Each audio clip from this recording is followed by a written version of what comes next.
Apatah lagi perkara-perkara sebegini adalah pembodohan kepada akal manusia yang sihat. Bagaimana tidak saya sebutkan pembodohan? Bayangkan satu kenyataan yang cukup bodoh pun orang boleh terima, sedangkan itu sangat mustahil. Jadi viral pula. Mana ada orang boleh tahan tidak tidur selama 33 tahun? Gunalah kepala otak Allah Ta'ala bagi ni. Allah dah bagi dekat kita, Allah Ta'ala suruh kita guna. Sebab tu dalam Quran disebutkan yatadabbarun, yataqilun, tatafakkarun. Ini semua untuk memfungsikan akal, bukan membodohkan akal. Bagaimana ceritanya seorang manusia tidak tidur selama 33 tahun siang dan malam?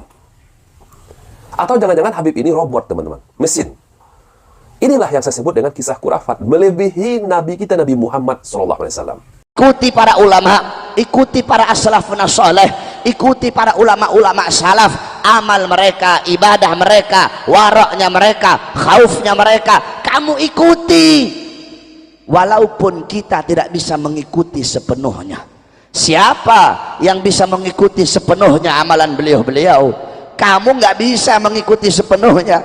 Bisa kamu mengikuti amalannya Muqaddam Tsani Habib Abdurrahman Segaf, umur 7 tahun, umur 7 tahun mengkhatamkan Al-Quran dalam 1 rakaat salatnya. Muqaddam Tsani lam yanam la lailan wala naharan 33 sanatan. Muqaddam Tsani 33 tahun nggak tidur, tidak siang hari, tidak malam hari. Ditanya, ya Imam, kenapa kamu nggak tidur? Apa jawab beliau?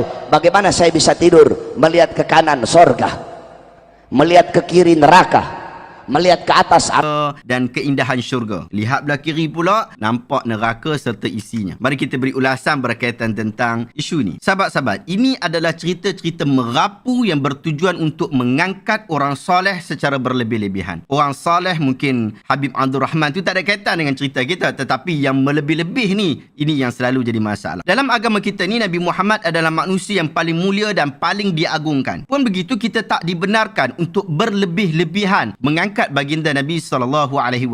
Umar radhiyallahu anhu mengatakan bahawa Rasul SAW bersabda, "La tutruni kama atratin nasara Isa bin Maryam. Innama ana abdun faqulu abdallah wa rasuluh." Jangan kalian berlebih-lebihan dalam memuji aku sebagaimana orang-orang Nasrani berlebih-lebihan dalam memuji Isa bin Maryam. Aku hanyalah seorang hamba, maka katakanlah Abdullah, hamba Allah, dan Rasulullah, utusan Allah. Hadis ini sahih riwayat Imam Bukhari. Kalau Nabi Muhammad sendiri pun diikat dengan pernyataan bahawa dia adalah hamba Allah, dan kita tidak dibenarkan berlebih-lebihan di dalam memuji baginda. Bagaimana pula dengan tok-tok guru, tok-tok Habib? Pastinya lagilah tak boleh. Sebab apa saya kata kenyataan Habib Al-Idrus ini bersifat berlebih-lebihan? Sebabnya, sedangkan Nabi kita Muhammad SAW sendiri pun tidur, bagaimana pula anda nak kata Habib Abdul Rahman tak tidur malam sampai 33 tahun? Adakah selepas 33 tahun tu dia dah boleh tidur sebab dah tak ada nampak syurga dan neraka? Kelebihan dia dah hilang ke? Bahkan baginda akan marah, baginda Nabi SAW akan marah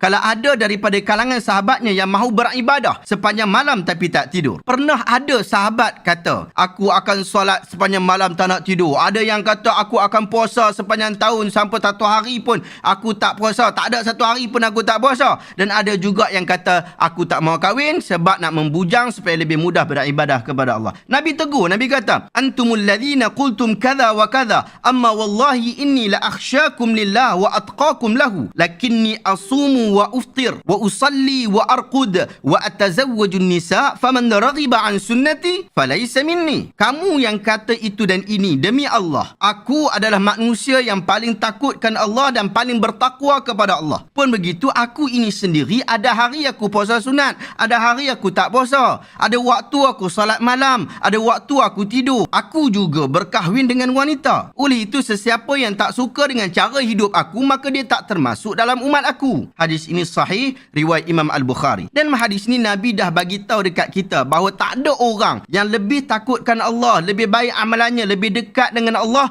melainkan Nabi Muhammad SAW sendiri. Tiba-tiba waktu kita nak angkat tok wali kita, kita kata dia seolah-olah lebih baik daripada Nabi. Tak tidur selama 33 tahun sebab tengok kiri nampak neraka, tengok kanan nampak syurga. Sedangkan Nabi pun tak dapat dapat kelebihan seperti itu. Sehingga nanti bila orang sebut amalan Nabi tidak lagi bernilai. Sebab amalan Tok Guru dia lagi padu, lagi power daripada Nabi. Nabi tak pernah sampai, tak tidur. Sebab nampak syurga dan neraka, tok lebay kita seolah-olah lebih power daripada Nabi. Ini semua pengagungan yang melampau kepada seorang manusia. Apatah lagi perkara-perkara sebegini adalah pembodohan kepada akal manusia yang sihat. Bagaimana tidak saya sebutkan pembodohan? Bayangkan satu kenyataan yang cukup bodoh pun orang boleh terima, sedangkan itu sangat mustahil jadi viral pula. Mana ada orang boleh tahan tidak tidur selama 33 tahun? Gunalah kepala otak Allah Ta'ala bagi ni. Allah dah bagi dekat kita, Allah Ta'ala suruh kita guna. Sebab tu dalam Quran disebutkan yatadabbarun, yataqilun, tatafakkarun. Ini semua untuk memfungsikan akal, bukan membodohkan akal. Asal benda pelik sikit saja kita terima. Awak takut sangat nak tolak benda pelik ni. Bahkan cerita-cerita seperti ini bercanggah dengan amalan sunnah kesihatan yang Nabi dah ajak dekat kita. Nabi suruh kita tidur. Menurut satu artikel kesihatan yang ditulis oleh Carly Vander Green, saya tak tahu betul tak betul sebut nama dia, tapi macam itulah, Carly lah. Dia tulis pada 18 Disember tahun 2018 dan artikel itu disahkan dan disemak oleh seorang pakar kesihatan psikologi daripada Universiti Walden, Amerika Syarikat yang bernama Dr. Deborah Rose Wilson. Maksud dia apa? Tempoh paling panjang yang pernah direkodkan bagi orang tak tidur ialah 264 jam atau hanya lebih kurang 11 hari berturut-turut sahaja. Sekalipun masih tidak jelas berapa lama manusia boleh bertahan jaga tanpa tidur, tetapi kesan susulan akibat tak cukup tidur itu dapat dikenal pasti dalam tempoh masa yang cukup singkat. 3 atau 4 malam saja tak tidur, anda akan mula mengalami halusinasi. Ia disebutkan dalam artikel akademik dan secara praktikalnya memang jadi seperti itu. Akibat daripada bertahan tak tidur akan nampak benda macam-macam. Nampak kelibat macam-macam. Nampak itu, nampak ini. Apa yang kita pernah dengar, pada waktu itulah dia datang. Sampai ke satu tahap boleh bau, boleh rasa dan boleh dengar sesuatu yang sebenarnya tidak wujud pun. Ini adalah gangguan psikologi yang dihadapi oleh orang yang tak cukup tidur. Video kisah-kisah kurafat yang diceritakan oleh golongan para habaib ini, teman-teman. Dari oknum-oknum para habaib ini. Nah, teman-teman, tujuan mereka hanya satu, teman-teman. Mereka menceritakan karomah-karomah para wali. Dan yang anehnya, mereka menceritakan para wali dari golongan mereka saja. Dari Bani Ba'lawi saja, teman-teman. Tujuan mereka hanya satu, agar umat Islam memandang mereka adalah keturunan para wali ataupun orang-orang yang dimuliakan oleh Allah. Agar apa? Agar umat Islam mengkultuskan mereka, memuliakan mereka. Jika ingin dimuliakan, seharusnya mereka-mereka ini, teman-teman, meneladani Nabi kita Nabi Muhammad SAW. Bukankah mereka ini mengaku sebagai zuriat Nabi kita Nabi Muhammad SAW? Tapi akhlaknya, adabnya jauh dari Nabi kita Nabi Muhammad SAW. Siapa yang tidak kenal dengan Habib Bahar bin Smith ini? Coba tulis di kolom komentar. Bagaimana menurut teman-teman? Akhlak dari Bahar bin Smith ini apakah sesuai dengan akhlak Nabi kita Nabi Muhammad SAW? Apalagi dengan membawakan kisah-kisah dongeng, kisah-kisah kurafat, tujuannya untuk dimuliakan oleh umat, untuk diakui oleh umat Islam bahwa dia adalah keturunan Nabi kita Nabi Muhammad SAW, keturunan para wali-wali dari golongan para habaib atau Bani Ba'lawi. Oke, mari kita dengarkan video ini, teman-teman. Umur 7 tahun mengkhatamkan Al-Quran dalam 1 rakaat salatnya. Umur 7 tahun mengkhatamkan Al-Quran dalam 1 solatnya. Coba hadirkan saya satu riwayat yang sahih. Pernahkah Nabi Muhammad menghatamkan Al-Quran? Misalkan beliau sedang menjadi imam salat, teman-teman, lalu menghatamkan Al-Quran yang 30 juz dalam 1 rakaat. Sering kita dengarkan, teman-teman, karomah para wali-wali dari kalangan mereka. Mereka menceritakan bahkan sering melebihi para nabi. Bahkan juga melebihi Nabi kita Nabi Muhammad SAW. Nabi kita tidak pernah sholat di dalam 1 rakaatnya menghatamkan Al-Quran 30 juz. Tidak pernah. Tapi Habib ini, ataupun junjungan dari Bahar bin Smith ini, teman-teman, mampu menghatamkan Al-Quran dalam 1 rakaat setiap sholatnya. Ketika masih berumur 7 tahun, teman-teman. Sebagai perbandingan, sahabatku semua, Nabi kita Nabi Muhammad SAW hanya 1 kali Isra dan Mi'raj. Diperjalankan oleh Allah dalam perjalanan Isra dan Mi'raj hanya 1 kali seumur hidup beliau. Lalu ada golongan dari Bani Ba'lawi ini, dari golongan para habaib ini, teman-teman, menceritakan ada seorang habib yang mampu Mi'raj 70 kali dalam 1 hari. Jadi dalam 1 hari itu, teman-teman, berjumpa dengan Allah, bertemu dengan Allah 70 kali. Mi'raj, teman-teman. Kisah-kisah mereka ini, teman-teman, selalu diceritakan seperti ini. Melebihi amalan para nabi. Melebihi kemuliaan Nabi kita Nabi Muhammad SAW. Agar apa teman-teman? Ya teman-teman pasti tahu lah. Oke, sekarang kita ulang lagi teman-teman video dari Bahar bin Smith ini. Siapa yang bisa mengikuti sepenuhnya amalan beliau-beliau? Kamu nggak bisa mengikuti sepenuhnya. Kamu juga tidak bisa, Bahar. Kamu juga tidak bisa mengikuti sepenuhnya. Saya kamu mengikuti amalannya Mugaddam Thani, Habib Abdurrahman Segaf, umur 7 tahun. Umur 7 tahun menghatamkan Al-Quran dalam 1 rakaat sholatnya. Umur 7 tahun sudah menghatamkan Al-Quran dalam 1 rakaat sholatnya. Nabi kita saja teman-teman tidak pernah melakukan hal seperti itu. Tidak ada riwayat yang sahih yang menceritakan Nabi kita dalam 1 rakaat sholat menghatamkan Al-Quran 30 juz. Ada? Coba tunjukkan jika ada. Oke, kita lanjutkan lagi. Mugaddam Thani lam yanam la lailan wala naharan salatan sanatan. Mugaddam Thani 33 tahun nggak tidur, tidak 33 tahun tidak tidur siang, tidak tidur malam selama 33 tahun. hari tidak malam hari. Ditanya, ya Imam, kenapa kamu nggak tidur? Apa jawab beliau? Bagaimana saya bisa tidur? Melihat ke kanan surga, melihat ke kiri neraka, melihat ke atas arasnya Allah. Bisa kamu ikut? Bagaimana ceritanya seorang manusia tidak tidur selama 33 tahun siang dan malam? Atau jangan-jangan Habib ini robot teman-teman, mesin. Inilah yang saya sebut dengan kisah kurafat, melebihi Nabi kita Nabi Muhammad SAW. Siapa manusia yang paling cinta kepada Allah? Nabi kita Nabi Muhammad. Siapa manusia yang paling takut kepada Allah? Nabi kita Nabi Muhammad. Siapa manusia yang paling dimuliakan oleh Allah? Nabi kita Nabi Muhammad. Siapa manusia yang paling banyak ibadahnya? Nabi kita Nabi Muhammad.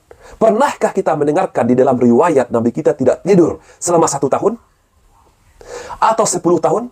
Tidak tidur siang dan malam? Tidak pernah. Nabi kita beristirahat. Nabi kita juga tidur teman-teman. Lalu muncul cerita seperti ini. Tidak tidur selama 33 tahun. Siang dan malam. Kalau lihat ke kanan, dia melihat surganya. Kalau melihat ke kiri, dia melihat nerakanya. Kalau melihat ke atas, dia melihat arasnya Allah. Ini kurafat teman-teman. Oke, kita lanjutkan lagi teman-teman videonya. Al-Habib Umar ibn Zain bin Smith. Al-Habib Umar bin Zain bin Smith. 16 tahun. Bagaimana? 16 tahun tidak pernah menyandarkan punggungnya di satu benda apapun. Tidak pernah selama 16 tahun menyandarkan punggungnya kepada sesuatu apapun. Tidak pernah bersandar selama 16 tahun. Tidak pernah tidur berbaring. La haula wala quwwata illa billah. 16 tahun nggak pernah menyandarkan punggungnya. Sekalipun tidur, tidurnya duduk. Bahar bin Smith cucunya tukang tidur, saudara-saudara. Apa manfaat dari cerita ini teman-teman? Apa manfaatnya? Ada ilmu yang bisa kita ambil dari kisah-kisah kurafat seperti ini. Menurut saya teman-teman, alangkah baiknya para habaib ini atau Bahar bin Smith ini kalau dalam ceramahnya menjelaskan ilmu, menjelaskan tafsir Al-Quran misalkan, menjelaskan hadis Nabi misalkan, bukan membawakan kisah-kisah kurafat seperti ini. Ujung-ujungnya apa? Ingin dimuliakan, ingin disanjung, dipuji, dikultuskan. Na'udzubillah. Oke teman-teman, langsung saja kita masuk kepada video intinya. Inti ceramah dari Bahar bin Smith ini. Apa tujuan Bahar bin Smith ini dengan menceritakan kisah-kisah kurafat tadi? Oke, langsung saja mari kita simak. Mereka, Allah kasih keramat. Kamu ikut mereka, kamu juga dikasih keramat oleh Allah SWT. Nah, dia menyebutkan mereka dikasih keramat oleh Allah. Maksudnya adalah Habib-Habib tadi. Dan kalian yang mengikuti para Habaib juga akan dikasih keramat oleh Allah. Doktrin ini teman-teman. Doktrin agar kita mengikuti para Habaib teman-teman. Oke, kita lanjutkan lagi. Contoh, kami punya guru di Sulawesi. Guru. Namanya guru tua. Al-Imam Guru tua. Habib Idrus bin Salim Al-Jufri. Saya dulu mondok di Al-Khairat. Habis mondok di Al-Khairat, baru saya mondok di Darul Kabar Dakwah. Oke, gimana? Al-Khairat Manado. Itu Habib Idrus tinggalnya di Palu. Di Palu. Gurunya Habib Salim bin Ahmad bin Jindan. Beliau gurunya saya punya abah juga. Gurunya saya punya kakek juga, Habib Abdurrahman. Nah, beliau Habib Idrus itu punya murid namanya Haji Amin. Haji Amin, muridnya bernama Haji Amin. Ini Haji Amin taat betul sama Habib Idrus. Taat betul kepada Habib ini teman-teman. Jadi Haji Amin ini bukan taat kepada Allah, bukan taat kepada Nabi, tapi taatnya kepada Habib ini teman-teman. Oke, kita lanjutkan aja dulu. Al-Khairat itu dari kayu. Di atas tempat santri. Di bawah kantornya Habib Idrus. Kalau Habib Idrus panggil, Amin. Ini Haji Amin ada tangga. Tapi dia nggak mau lewat tangga. Dia loncat dari atas ke bawah. Langsung. Wah, loncat. Kenapa dia loncat? Dia tidak mau membuat gurunya menunggu terlalu lama. Lewat tangga kelamaan. Nggak mau buat Habib Idrus nunggu kelamaan. Ini doktrin loh teman-teman. Doktrinnya agar kita taat kepada para habaib ini teman-teman. Hamim. Siapa namanya tadi? Hamim atau Amin? Amin. Dari tingkat 2 langsung loncat ke bawah, teman-teman. Ke hadapan gurunya. Gak mau jalan di tangga. Parah. Teman-teman pasti ingat dengan kisah Bang Maman. Bang Maman yang ahli maksiat, jarang sholat, dijamin masuk surga oleh Habibnya, teman-teman. Hanya dengan selembar kertas yang ditulis oleh Habibnya, surat untuk malaikat mungkar nangkir. Tidak taat dalam beribadah. Sholat jarang-jarang. Artinya dia tidak taat kepada Allah.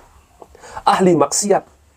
Dia durhaka kepada Allah. Tapi taat kepada Habibnya. Dijamin masuk surga. Murid-murid sini kayak begitu, nggak ada. Akhirnya satu waktu Haji Amin ini dibawa sama Habib Idrus untuk lewat laut, dakwah lewat laut. Nah, ketika di tengah laut, Imam Habib Idrus jatuh. Ketika imamnya Habib Idrus jatuh, ini Haji Amin nggak pakai disuruh dulu, nggak pakai disuruh. Dia lihat imam gurunya jatuh, langsung dia loncat. Tengah. Wah, langsung loncat ke tengah laut, teman-teman. Gimana kelanjutannya? Atau jangan-jangan lautnya langsung kering? Ya, begitu. Dia loncat. Dia ambil Imam Habib Idrus, naik lagi ke atas perahu. Itu orang yang di atas perahu melongo melihat dia. Kenapa melongo? Kenapa? Tidak ada setitik pun basah. Ternyata apa? Ternyata dia di atas laut, saudara-saudara.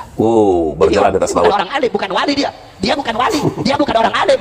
Tapi kenapa Allah kasih keramat? Karena dia mengikuti sahibul karamat.